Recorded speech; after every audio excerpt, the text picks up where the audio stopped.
Hi, welcome to another Learn, Grow, Invest video. In today, though this is one of our weekly stock update videos, I'm actually going to be focusing today just on the JMMB share buyback, right? So I'm going to talk about what a share buyback is, what that process looks like, what are some of the potential benefits to a share buyback, and just some things that you would need to understand as a shareholder or a potential shareholder of a company about to do a share buyback. So let's get started.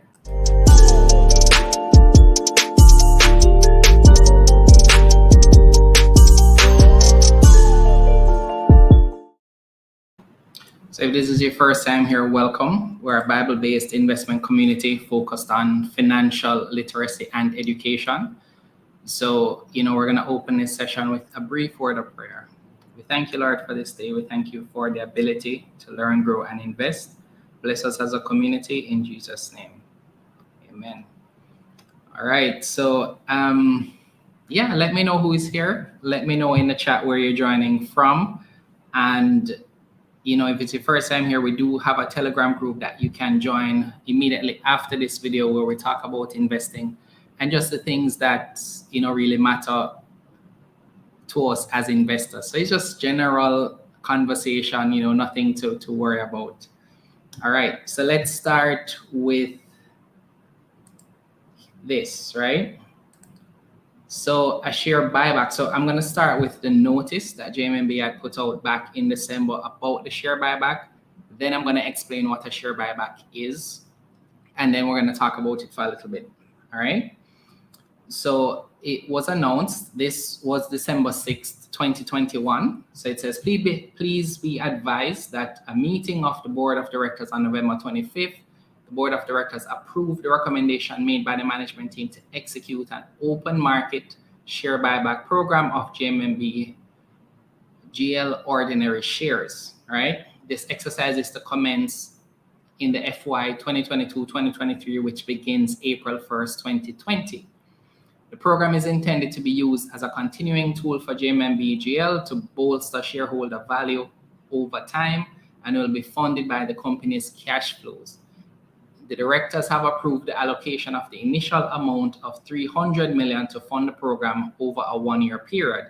The specific terms of the program will be communicated to the market once regulatory approvals are received. The management team will be engaging the regulators in two jurisdictions in which the company's ordinary shares are publicly listed. That's Jamaica and Trinidad and Tobago. The share buyback program will not be made available where it would be contrary to applicable laws or where the necessary regulatory approvals would have not been granted to the company. All right, so we're going to break this down.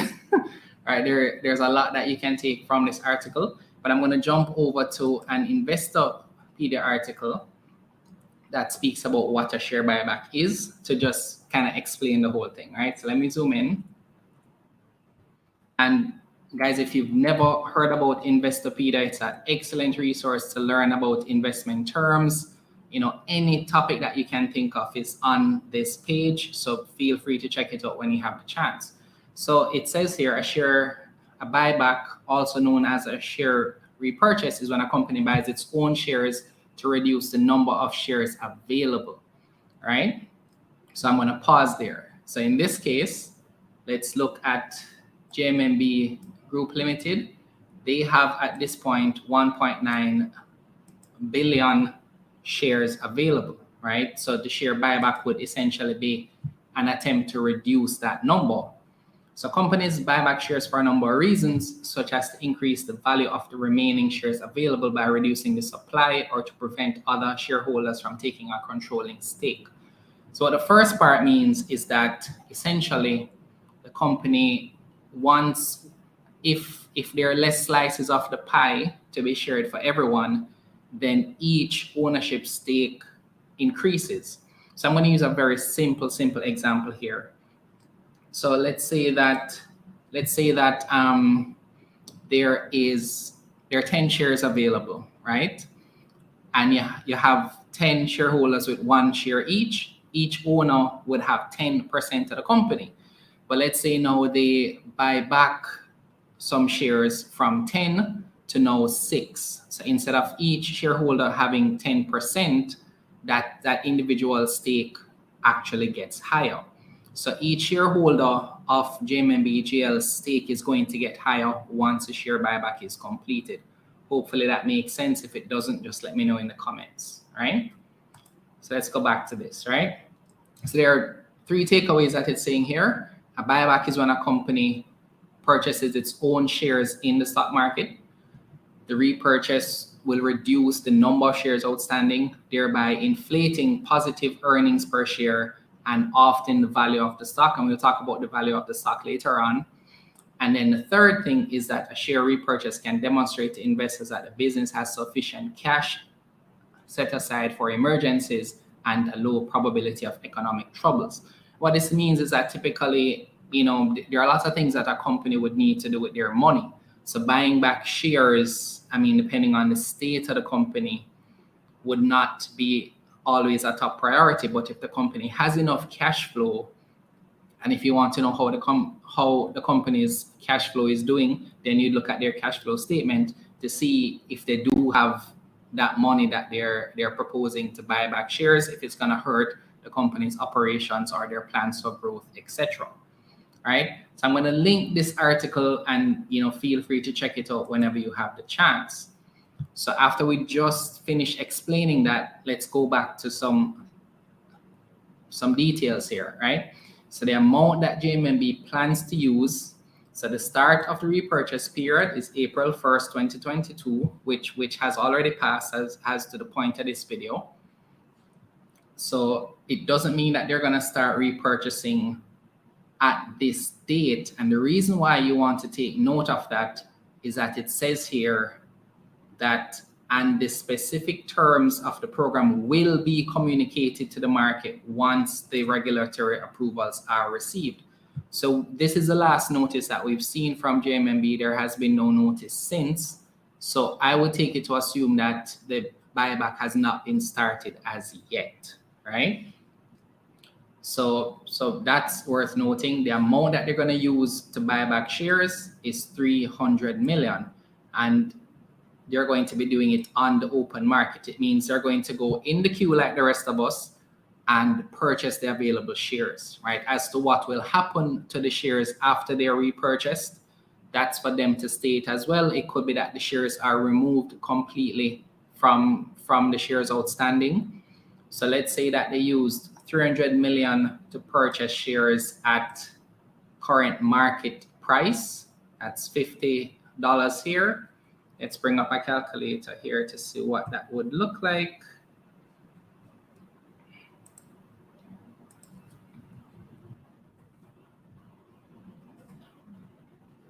All right, so let's say that they used the 300 million to purchase shares at the current price. Let's do a rounded figure of $51.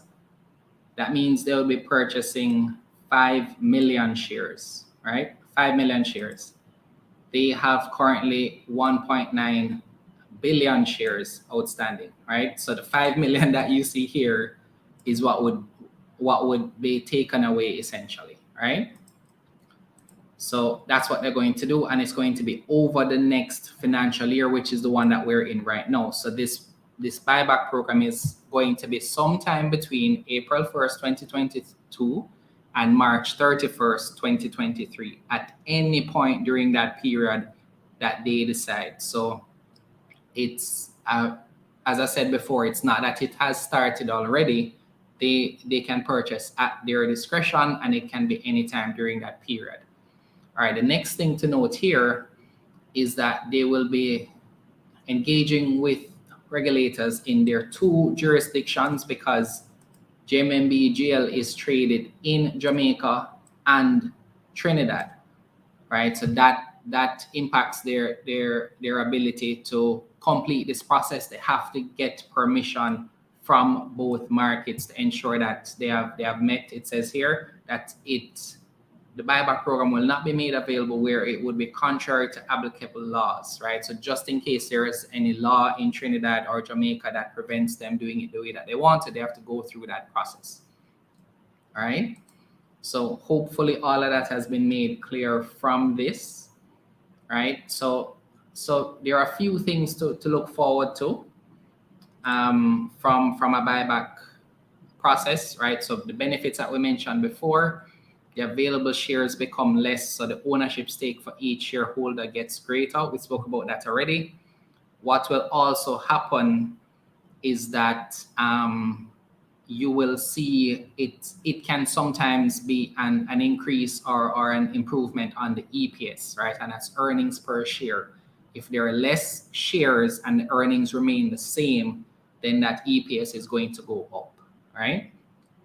So if you think about it, if using the same example of 10 shares that I had before, if earnings are $1,000, there are 10 shares, that EPS would be 100 per share.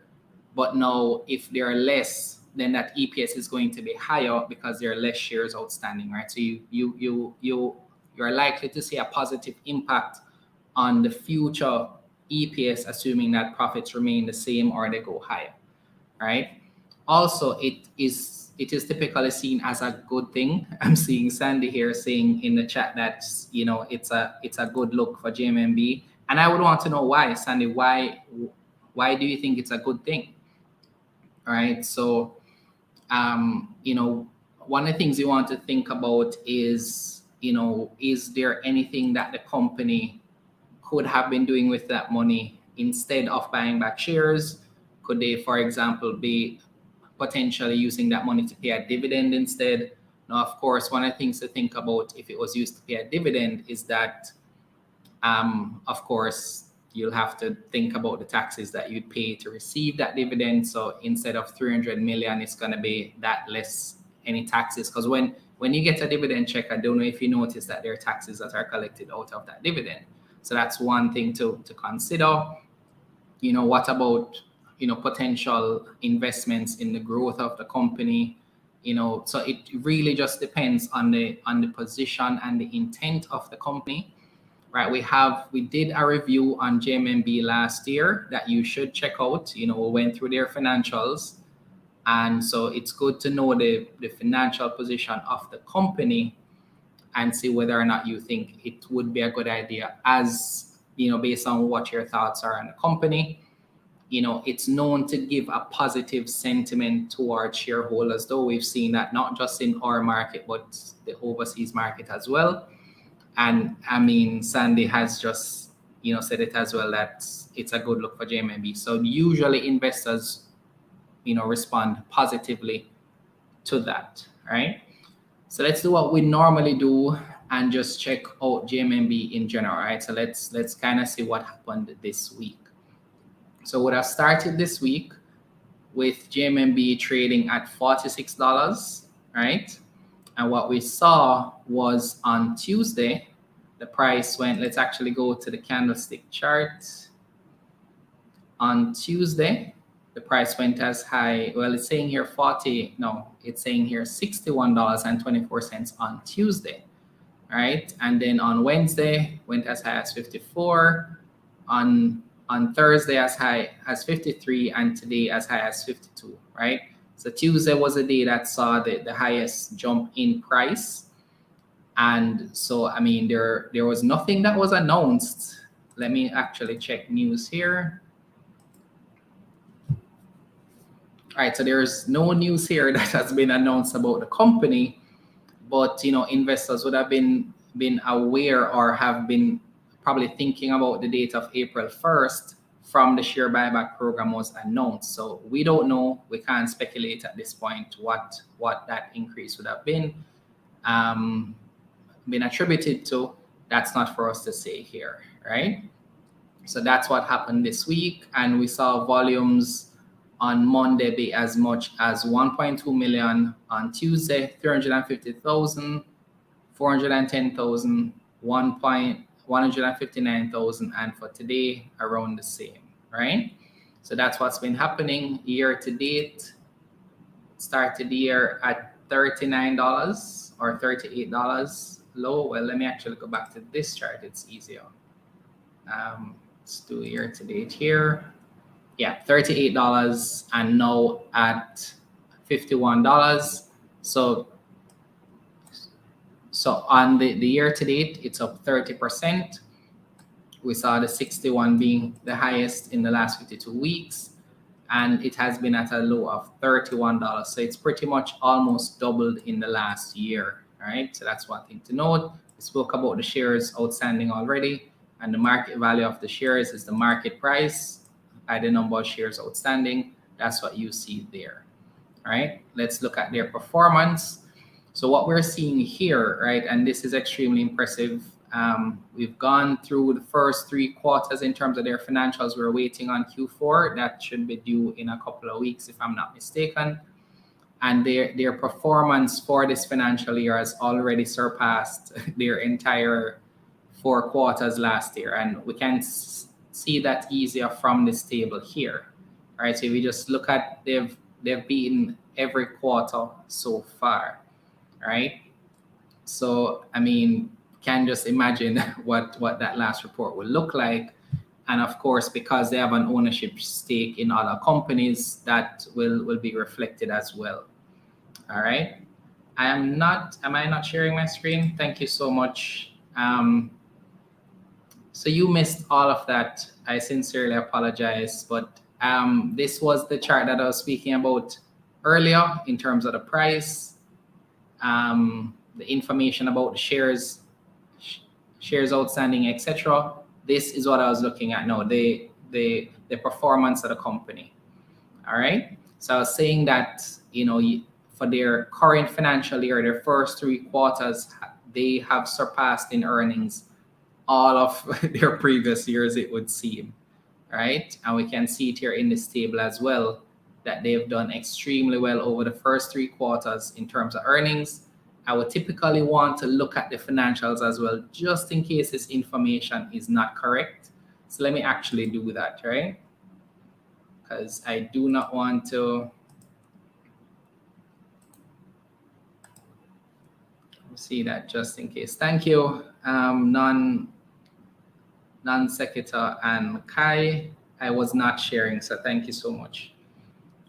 All right, net profits. I mean, just the very first page, right? So net operating revenue up 33%, net interest income up 18%, operating profit up 55%, net profit up 119%, right? So just excellent performance there, right? Earnings per stock, which was one of the things that we mentioned, would actually improve with less shares. That was up $2.27. All right, so let's just look at the highlights here. I'm just scrolling through to see anything that is worth highlighting.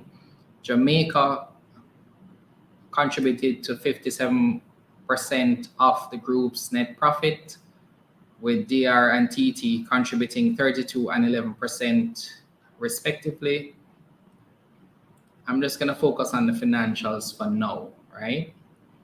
Let's actually go to, we just wanted to validate that the numbers that we're seeing in, kind of prefer to use the desktop app. So let me do that. It's just easier to use for me.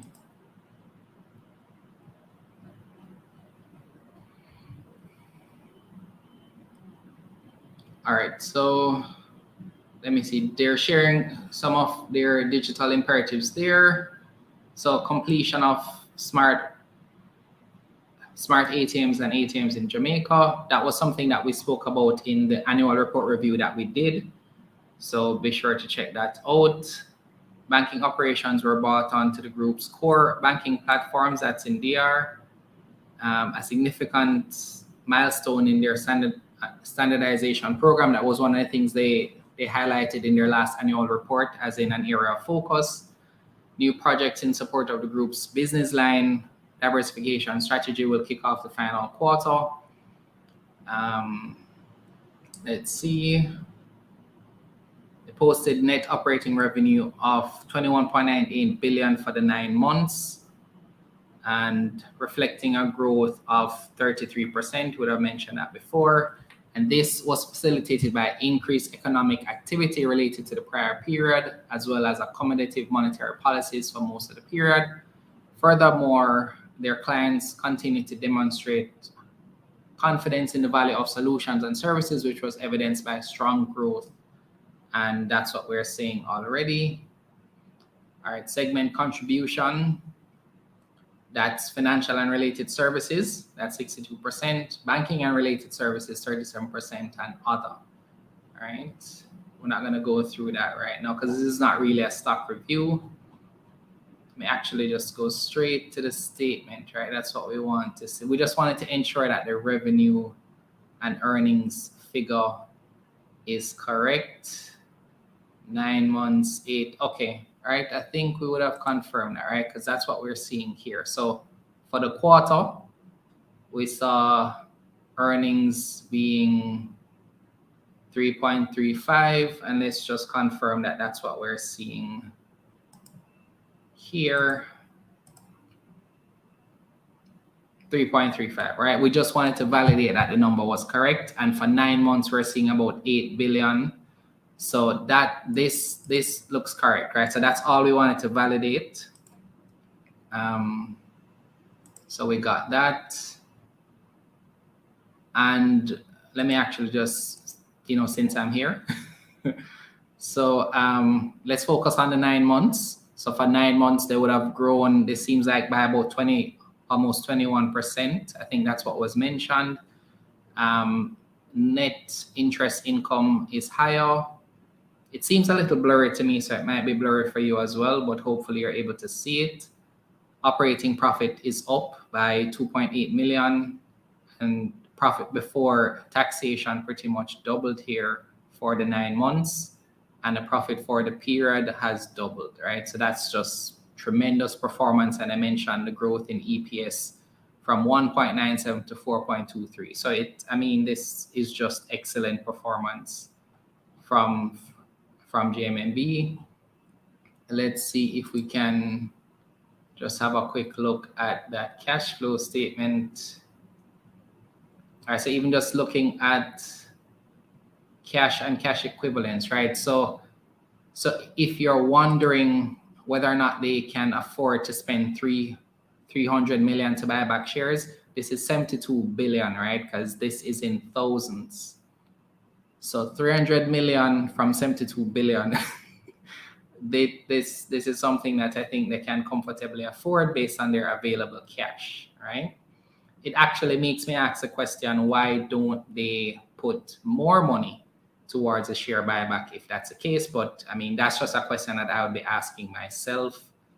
Not speaking to the company's decision, really, it's up to them, right? Okay, cool. So that speaks to what their performance has been. They paid 2 dividends last year, two dividend payments totaling 85 cents. That's what we're seeing here. And in 2020, we're seeing 1, but the information here by the JSC has been limited, so I'm not sure if they paid another dividend. I'd have to probably search through the notes to see that.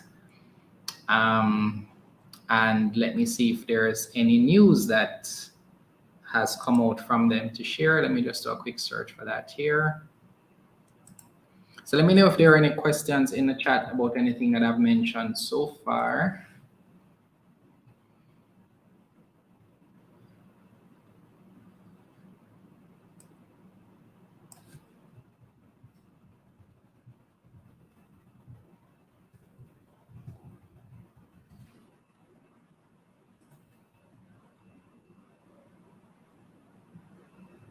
All right, so I'm just doing a quick scan of the articles to see if there's anything that is worth noting here. And I'm not seeing any. And David also shared 2 articles with me that we'll go through as well, because I was wondering to see if there's any other companies that would have announced share buybacks in the past.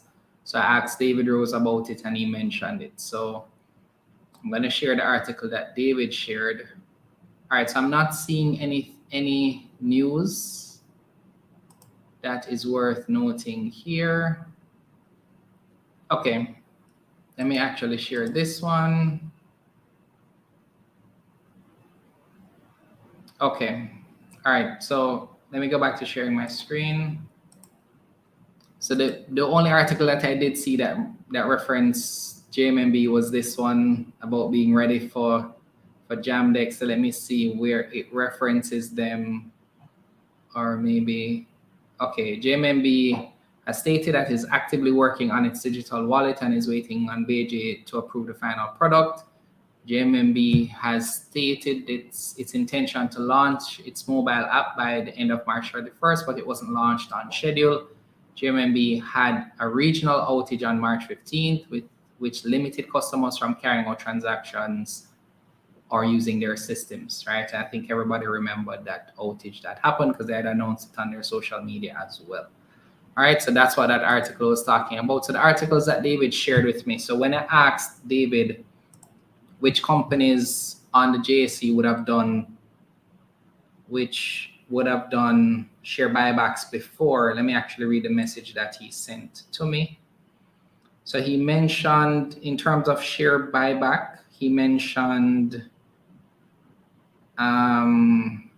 Kingston Properties, he mentioned First Rock, and CW&J announcing buybacks. So we look into that.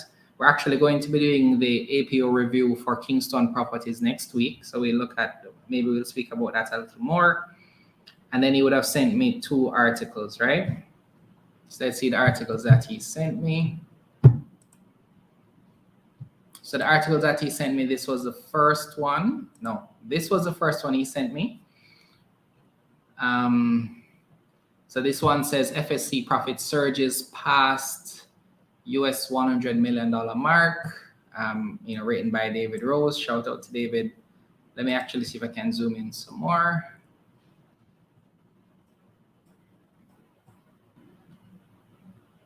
All right. Sorry about the ads, guys. That's just how this page is, right? So let's see how this relates to JMMB. I haven't read these articles before, so once it's sent by David, I'm trusting that it's relevant to what we're discussing here. So it's saying, despite recording a net loss attributable to shareholders of US 3.6 million on its 2020 financial year, Sagicor Financial Group, so that's FSC that was mentioned, saw a rebound and recorded its highest net profit attributable to shareholders of 133 million US, right? This surpassed what was set in 2017, and that was before it merged with L.E.A.R.N Vest Acquisition 2 Corporation in December of 2019. The record profit was achieved from historic revenues, and these are information that you'd see in the financial statements. I'm just gonna keep scrolling. So 2021 was a record year for Sagicor, one of the strongest in their history. Robust performance, considering the continued challenging operating environment. All right, let me scroll through, right, because I want to see impact to JMMB specifically, right? So I think David would have shared this because JMMB is shareholder in Sagicor Financial Group, if I'm not mistaken. So I'm seeing, okay, right? So based on the performance of FSC in the final quarter, JMMB Group Limited should record US 9.7 million or 1.51 billion Jamaican dollar share of profit for its third quarter. That's October to December, based on its 23.2% stake, right? Yeah, so I think that's a relationship there that he wanted me to highlight, right? So Proven Investments Limited should in turn receive a share of the profit because they would be a shareholder as well due to its 20.1% stake in JMMB. All right. Let's see if there's anything else that's worth noting. Okay, cool. So I see why he would have sent me that one. Let's see this one. So JMMB adds new board member to Sagicor Financial Company, and the company's stake in regional insurer increases from share buyback, right? So this was June 19, 2021. Okay. I'm just gonna go see if I can find exactly what it's referencing here. Okay. So maybe I'm reading too fast, but I'm not seeing the direct relationship there. David, if you're here, you can point that out, but I'm going to link the 2 articles underneath the video as well. And if it sounds like I'm rushing, I was trying to do this video in 30 minutes. So, so this was the next one that he sent me. C and WJ to effect share buyback. This was November 17th. With its deferred shares trading below par or issue value, communities and workers of Jamaica Cooperative. Okay, so I think I'd said it wrong before. Credit union has announced plans to buy back up to 10% of its 450 million deferred shares. So up to 10%, meaning they'll be buying up to 45 million of the deferred shares in issue. All right, so this is an article speaking about that as well. All right. So thank you, David, for those articles. All right. So I think I would have covered all the questions that might come up about this. Now, the things that you want to note again, I think you should look for another announcement from JMMB based on the article that we saw. We don't know if they've gotten that regulatory approval as yet, right? We haven't seen any new announcement from them. And I believe in their AGM in January, I don't think it would have been approved at that point that they had that. January or February, I think it was the end of January, early February, right? So bear that in mind, look out for that news. Bear in mind the impact or the benefit of the share buyback. There'll be fewer shares outstanding, and we should see a positive impact on the EPS going forward because there are less shares, so earnings per share would potentially be higher in that case. We also see where it does bode well in terms of investor sentiment in terms of a share buyback. So those are the positives. Not really negatives, but things to think about. You know, could a company have used the cash differently? We saw in JMMB's case, they have a lot of cash to work with. So I don't think the 300 million is going to impact their ability to do any other project they would want to do. Of course, it's also asks a question, why not buy back more shares? No, it does not say that they're only going to do 300 million and no more, but it could be that they do it, you know, over time, right? So you have to balance those priorities for cash based on all the company's plans and you know, projections for growth, etc. And you also have to bear in mind the impact of the fact that JMMB trades in both Jamaica and the Trinidad Stock Exchange, right? So those are the highlights. Hopefully this video was helpful to you. If it was, please leave it a like. It's greatly appreciated. It helps our channel grow. I'm going to now go through to see if there are any questions that I can answer or speak to based on the video that we just did. All right, so let me scroll all the way to the top. All right, hi Tyrone, I see you. Hi Angela. Tiffany is joining us from Japan again. Thank you. Orville. Razak is saying this week review should be fun. Well, hopefully it was fun. I don't know if you guys are okay with me only speaking about JMMB, but you know, I thought with the share buyback, it made sense just add some context to that. Hi Raquel. Hi Sandy. Okay, Robert is saying the offloading by Trinidadians on the Jamaica stock market to get US is pulling down the price. Future buybacks may be necessary. Well, let's see what they decide to do. Razak is saying, thinking Jermaine's thoughts on polls, if the level of excitement or seeming excitement is justified or it should be more, as well as his outlook on CPJ. I don't know why you guys always do this to me. So polls, I have not looked at them as yet. Now I know they have a board meeting coming up.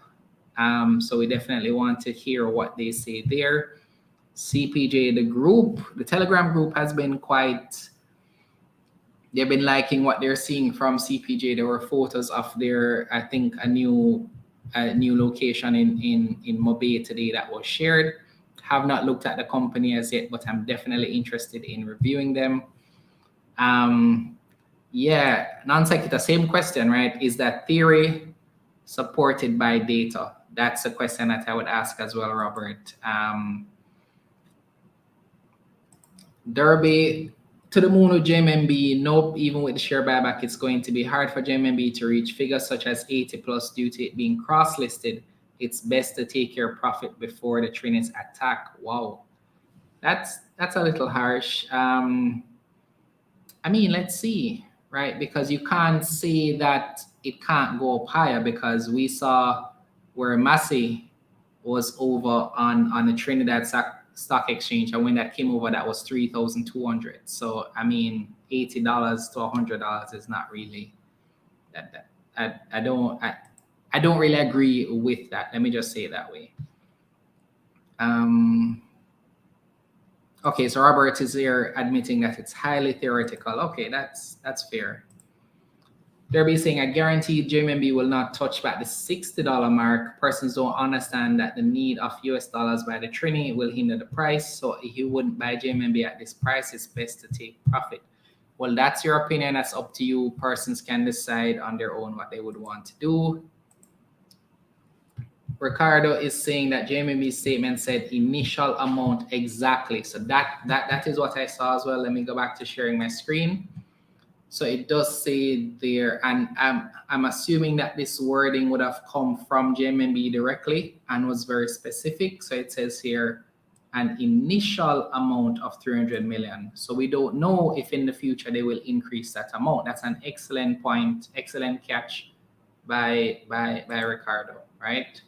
And I did notice that as well.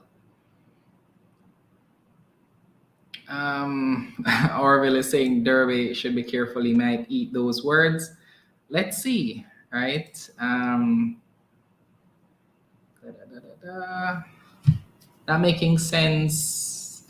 Even if Cross is to sell already, transfer at a loss, I'm thinking that a TT guy would want to max. Okay, I'm not able to read that in full. Okay, all right. I think the guys are just talking in the chat about how that would work.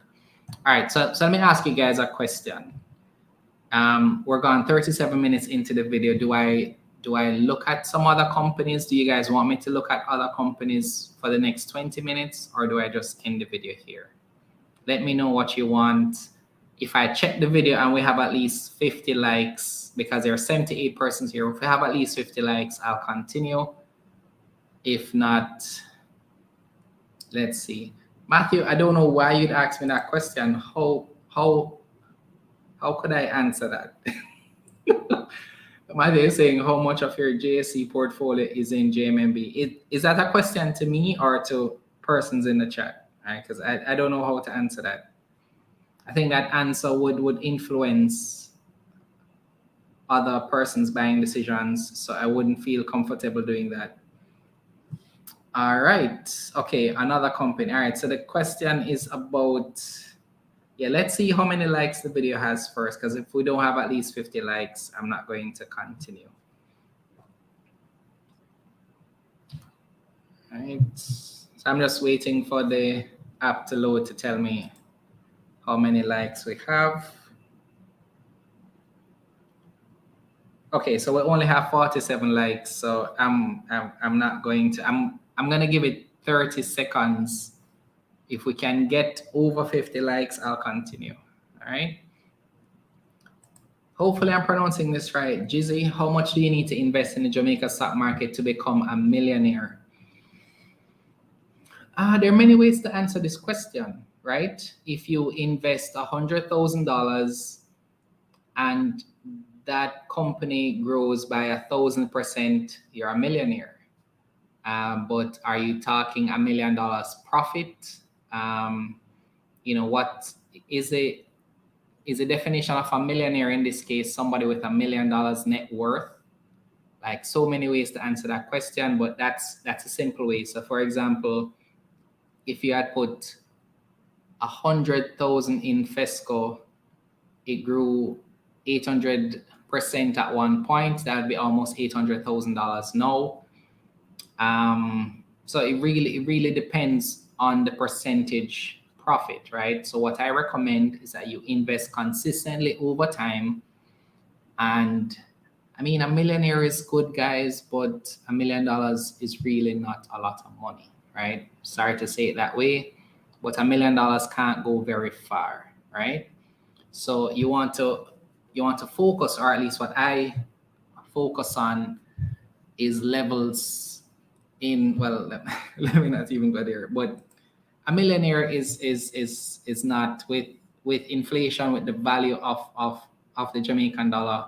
$1 million is not really, I think, a goal that you want to focus on. Just focus on investing as consistently as possible, as long as possible, reinvesting where you can, and just see how much wealth you're able to accumulate for God's glory and the benefit of everyone else around you.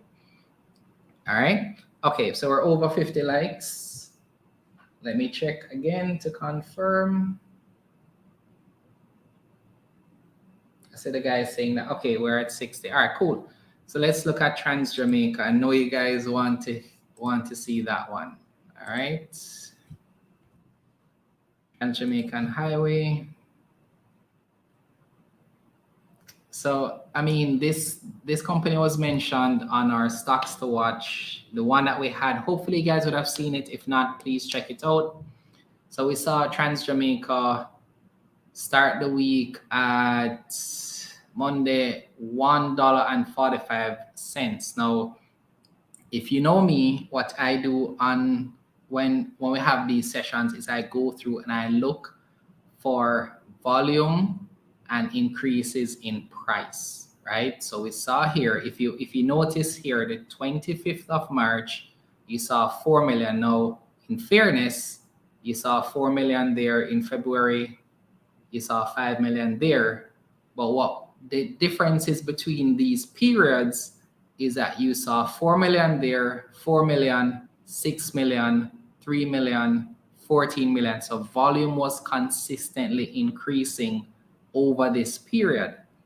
So that's where it would differ from all of these one-off jumps in volume, right? So that's the first thing, right, that I would have noticed.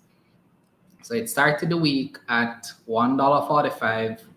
And what we saw throughout this week, let's look at all-time high, $1.91. Now, if you've been waiting from IPO, and I'll just state this here, if you notice, it was at a low of 94 cents. So within the last year, it has been up 100%. Right? So for all of those persons who are saying that TGH is not performing, it's not doing well, they're not happy, etc., I always say that this is a company that consistently pays dividends, and it's one of those companies that it's definitely best suited. Now, to each investor is own, but it is the type of company that seems to favor the long-term investor. So you're not buying this company for rapid growth, you're buying it for dividends. So if you're a dividend investor, this is one of the highest yielding dividend stocks on the Jamaica Stock Exchange. So that is what you should be looking at this company for. Now, you may have other reasons to invest, and again, each person, it's up to them, right? So that's what we saw today. Now, you guys know what I like to do. Let me log into Moneyline to just check out. Don't know why that always happens, right? So when I'm logged in, try to log in, it gives me an error when it simply just wants to refresh the screen, but that's mine anyway. All right, I'm just gonna, hopefully I'm not sharing my screen. I don't want Matthew to see how much money I have in my account.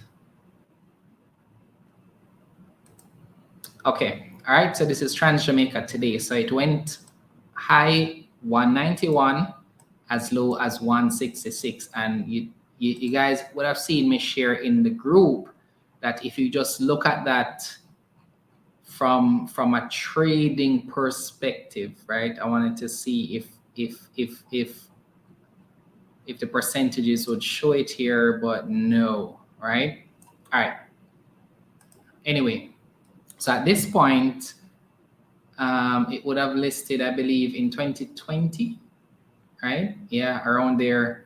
So IPO price was 141. We know we had COVID, price went all the way down. And since then it's kind of been in the 120 range. So if you notice here, it would have gone up a little to 136, but it's within this 1.2 to 1.4 for a very long time, right? And as you saw in the last 52 weeks, it's been as low as 94 cents. And what's been happening recently, so you see that move up right there. So just a month ago, it was $1.22, and it ended today at 176, right? And as we spoke about the volumes already and what that would mean in terms of the orders there are 99 orders. These things always make me laugh. There's an order for 1 cent, right? 10 shares, 1 cent. I mean, it's not a lot of money, but why would you do that? I don't understand it, right? But we're seeing bids as low as $1, going all the way up to 169, and we're seeing sell orders up to 86 sell orders. We're seeing one as high as $32,000, $987, right? If I told you, you wouldn't believe it, but that's what we're seeing there, right? One share, $32,000, right? But we're seeing sell orders as high as $7. And I mean, we know that it can do ridiculous volume, 14 million units traded today. Let's see some of the trades. Now, what I noticed, right, and I was sharing this point with the group earlier as well, right? So it was trending up to 190. So we saw it here where it started, I believe, at 166 up until about 10:30. So about an hour, well, more than an hour of trading. We saw it go as high as 191. And then what started to happen is that person started to say, okay, all right, it's at 191. And they started to substitute orders to just undercut that 191 price. And then you saw, okay, it's now 185, then 182, then 181, then 180. And so my thought is that person started to be concerned about whether or not they'd be able to get the price that they want. And we saw the price go all the way down to about 168, right? So that's what happened today. So it went as high as 191, and it actually ended the day at 176. And I believe this is the volume weighted average price that we're seeing, if I'm not mistaken, right? So that is Trans Jamaica. So of course, you guys know I'm going to say I'm very interested in what's going to happen next week. All right, so let's see. Next stock is DTL. Well, before I go, I don't think there's any news that has been released on Trans Jamaica, and that's why I'm not checking, right? They would have announced their dividend on their cumulative redeemable preference shares. That's it. But bear in mind, and one of the reasons why it was a part of my stocks to watch is that we have no more restrictions. We can now, welcome tourists. Everything is trending back to normal. So if they did the revenues that they did in a pandemic, I think they're going to perform really well for this year in terms of that now change of the state of the economy, activity, etc. So that's why it's one of the ones to watch for me. All right. So let's look at DTL. So DTL, I know offhand would have announced an acquisition this week. Let me go to that. Yep. So DTL acquires Arosa Limited, and persons in the group were talking about this. Haven't heard the company before, but persons seem to like their products, etc. So DTL has acquired 100% of Arosa Limited effective April 6. Arosa has existed since April 1st, 1986, and is known for producing quality local beef cuts, as well as processed meats such as sausages and bacon. Arosa is also involved in the distribution of fine European food liquor and equipment for the hospitality and food service segment. All right. So 100% acquisition. Let's see what other, and they would have done another acquisition here as well. Okay, so that is interesting. 2 acquisitions in the last 3 months, 100% ownership there as well. That's actually good to see. I like when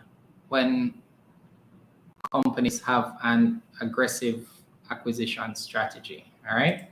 Year to date, they started today are at $2.20.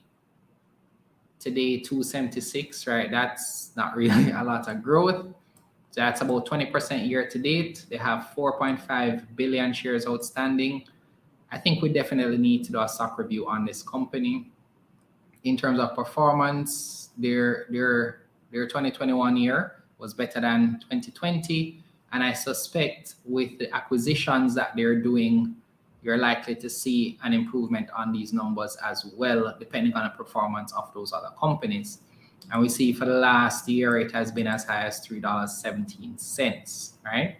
In terms of this week, not much activity. I think it went, persons were mentioning it in the group, but to me, earlier this year, it went as high as, let's see what the candlestick chart says, $3.17 on March 3rd.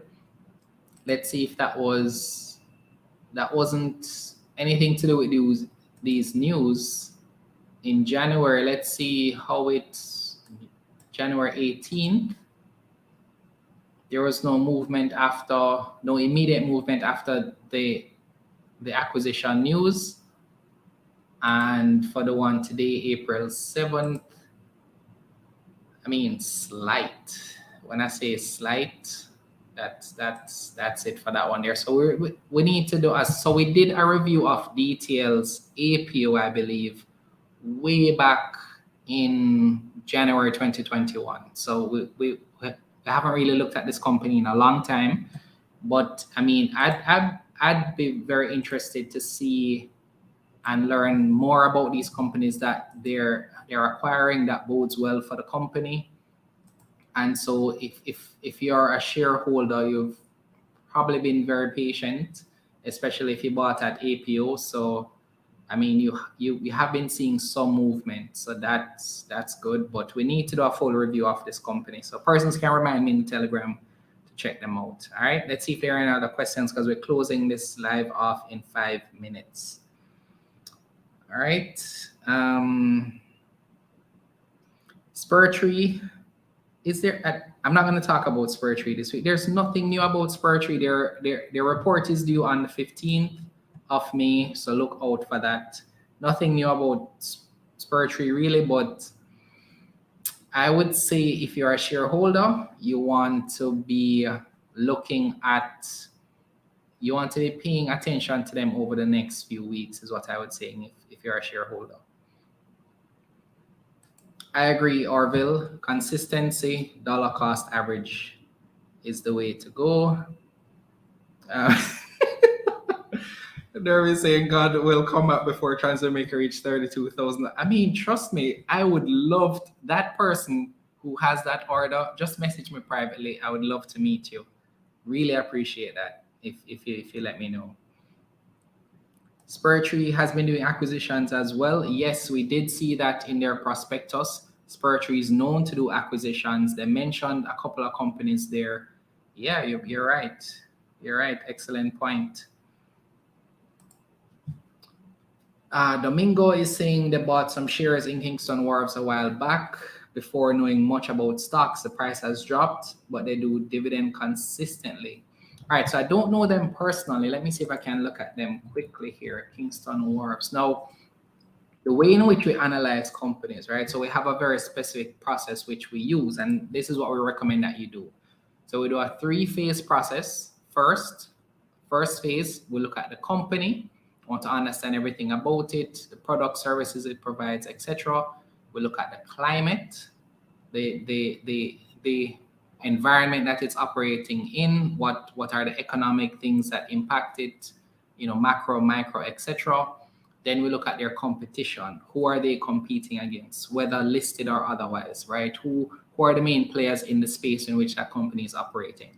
The next phase, It's all about the numbers. We're going through the financial statements and doing analysis. We've done a lot of videos on that.